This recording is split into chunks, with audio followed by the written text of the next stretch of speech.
सगळंच इलेक्शन जर बघितली तर पूर्ण संशयास्पद आहे।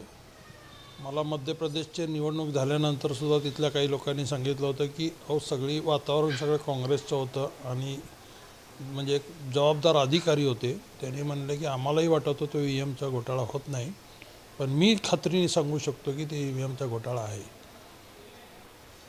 मग आम्ही काय तेवढं हे केलं नाही, मध्य प्रदेशचा विषय होता। आता माझ्या इथं सुद्धा माझा आरोप मेन करण्याचं कारण आहे की बीडी घरकुलसारख्या भागामध्ये जिथं 40 बूथ आहेत, 40च्या 40 बूथमध्ये मी मायनस आहे असं होऊ शकते का?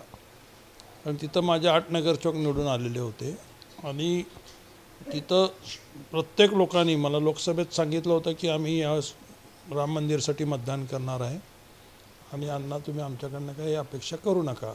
मी तसं त्यावेळेसच्या कॅन्डिडेट प्रणिती शिंदे नाही सांगितलं की बाबा असं असं चाललं आहे, तर त्यांनी सुद्धा सांगितलं की भाग पूर्ण जवळजवळ भाजप मॅन्डेट चाललेलं आहे। माझ्या मतदारसंघात सुद्धा तशीच परिस्थिती आहे, तर अण्णा तुम्ही काही काळजी करू नका। त्याच लोकांनी मला येऊन सांगितलं आम्ही तुमच्याच काम करतो, त्यावेळेस त्यांनी उघडपणे माझं काम केलं सगळ्या मंडळांनी वगैरे। मग असं असताना मतं गेली कुठं? एखाद्या दुसऱ्या बूथचं मी समजू शकत आहे, एखाद्या ठिकाणी काही काम झालं नसेल, नाराजी असेल, 40च्या 40 बूथची नाराजी एकाच वेळी होऊ शकते हे पटण्यासारखं नाही आहे। आणि त्याच्यावरून वाटतं की हे आता सुरेश पाटीलचं तुम्ही उदाहरण बघितलं, सुरेश पाटील एवढं भावनिक होऊन त्या ठिकाणी प्रचार करत होते आणि एवढं अगदी त्यांनी जीव तोडून अगदी सांगितलं की मला विष दिलं, एवढंपर्यंत सांगितल्यानंतर तरी तिथले लोक मत देत नाहीत असं शक्यता फारच कमी वाटते। त्यामुळं अतिशय भावनिकपणे सुरेश पाटीलने पूर्ण ताकद लावून त्या ठिकाणी काम केलं।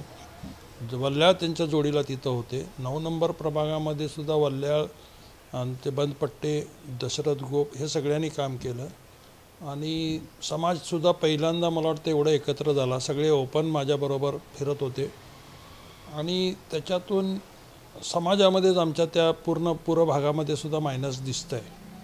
तर ह्या सगळ्या जर हे पाहिलं तर त्याच्यातून निष्कर्ष निघू शकते की मशीनचा घोटाळा आहे।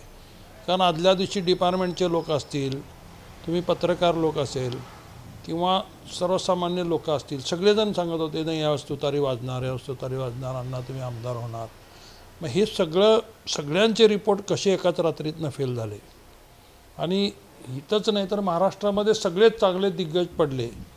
एका रात्रीतून हे पलट कसं झालं, कसं काय मीडियाला समजलं नाही? कुठल्याही मीडियानी कसं काय त्याचं हे केलं नाही की बाबा हे बदल होते, हवा बदल होते आहे किंवा चित्र सध्या महाराष्ट्रातलं बदललं आहे वगैरे, हे कुणालाच कळलं नाही कसं होऊ शकेल। त्यामुळे हे सगळं जर पाहिल्यानंतर त्यात संशयास्पद मशीनवर घेणं गरजेचं आहे।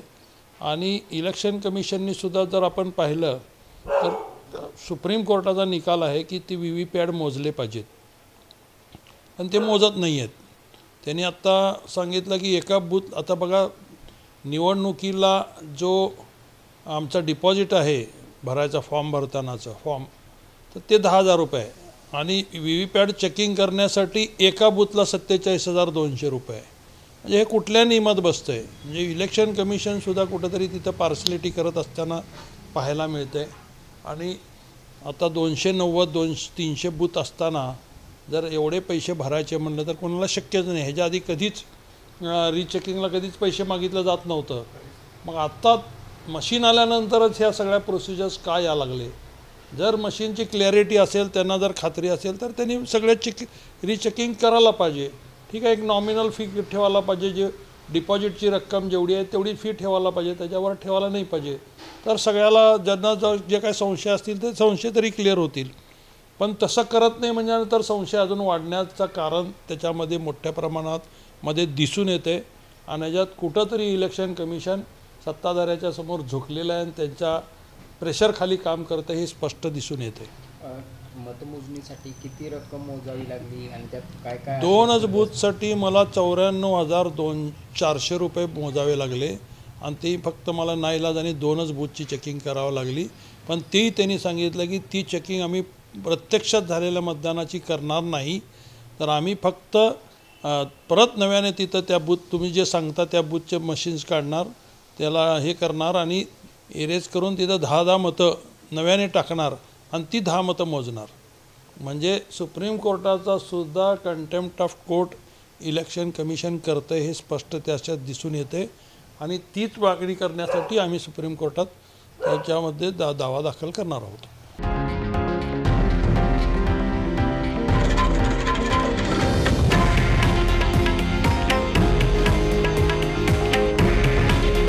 हे आहे देशातील नंबर 1 न्यूज नेटवर्क आणि आपण पाहत आहात TV9 मराठी. काळजी तुमची, हित महाराष्ट्राचं.